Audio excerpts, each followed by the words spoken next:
Olá, pessoal. Dando continuidade aqui à nossa série, né, de orientação a objetos, falaremos um pouco sobre o conceito de polimorfismo, tá? É, Vamos começar com um exemplo, né? Então, nós temos aqui uma superclasse que a gente chamada de forma. E dessa superclasse a gente deriva de duas subclasses, que é a forma bidimensional e a forma tridimensional. A forma bidimensional ela pode ser um círculo, um quadrado, um triângulo, enquanto temos a esfera, o cubo e o tetaedro como formas tridimensionais, tá? Aqui nós temos um diagrama de UML de uma maneira um pouco mais simplificada, né, daquele exemplo da anterior, entre as formas. Aqui eu não coloquei todas as formas geométricas, né, porém coloquei apenas o círculo, quadrado e o cubo, mas vai dar para a gente entender o conceito que nós vamos conversar neste vídeo, tá? Nós temos ali na classe Pi, a classe forma, um método que a gente chamou de área, né, que ela retorna uma variável do tipo float. Enquanto que na forma dimensional nós temos um método que chama perímetro. Só que além do perímetro, como ela é uma classe filha de forma, ela também herda a área. E o mesmo ocorre ali ao lado da forma tridimensional. Além do método área, nós temos o método volume, tá? Porém, a forma, né, a fórmula de calcular a área e o perímetro é específico de cada uma classe, né? A fórmula de calcular esses valores do círculo é diferente da fórmula de calcular o tanto perímetro quanto a área de um quadrado, tá? Então, a gente precisa especializar, né? Definir realmente como que funciona esse comportamento. Então, né, temos em círculo, né, que é uma classe filha de forma bidimensional e de forma também, os dois métodos. Temos o perímetro e temos a área. No quadrado, nós temos também um método específico do quadrado, que é o perímetro e a área. E no cubo, da mesma forma, tá?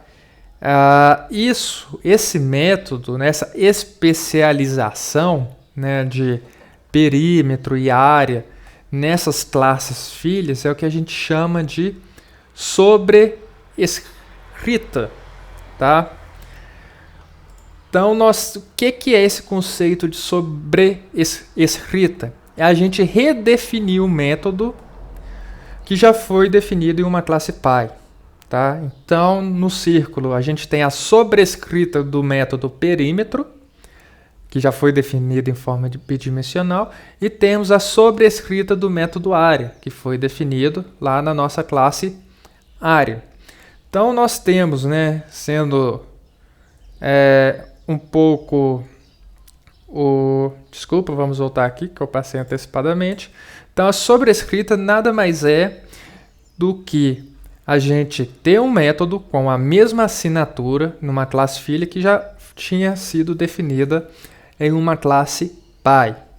A gente precisa ter muita atenção sobre o conceito de sobrescrita e sobrecarga. Os dois se parecem, porém são diferentes, tá? A sobrescrita está associada, né, ao conceito de herança, então, consequentemente, à orientação a objetos, e a especialização de um método da classe Pi. Nós temos o mesmo método, ou seja, a mesma assinatura de uma classe filha que já tinha sido definida na classe Pi. Então, nesse outro exemplo, a gente tem a classe conta bancária, onde nós temos o método depositar, e na classe filha a gente sobrescreveu o método depositar.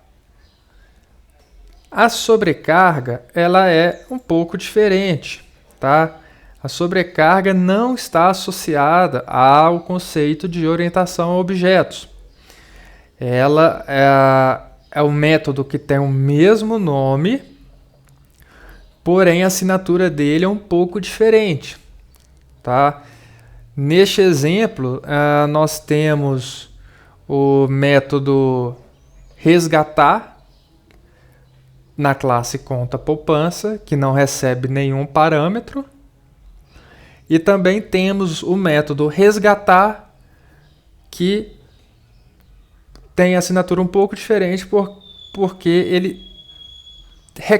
precisa de um parâmetro do tipo inteiro, que nós chamamos de valor, tá? Então, para a gente colocar lado a lado os dois conceitos, então a sobrescrita está associada à orientação a objetos, onde nós temos o método com o mesmo nome e a mesma assinatura. Aqui nós temos o método depositar na classe conta poupança, que está sobrescrevendo o método depositar da classe conta bancária. E nós temos o outro conceito, que é a sobrecarga, onde o método com o mesmo nome, porém possui assinaturas diferentes, que não está relacionado à orientação a objetos.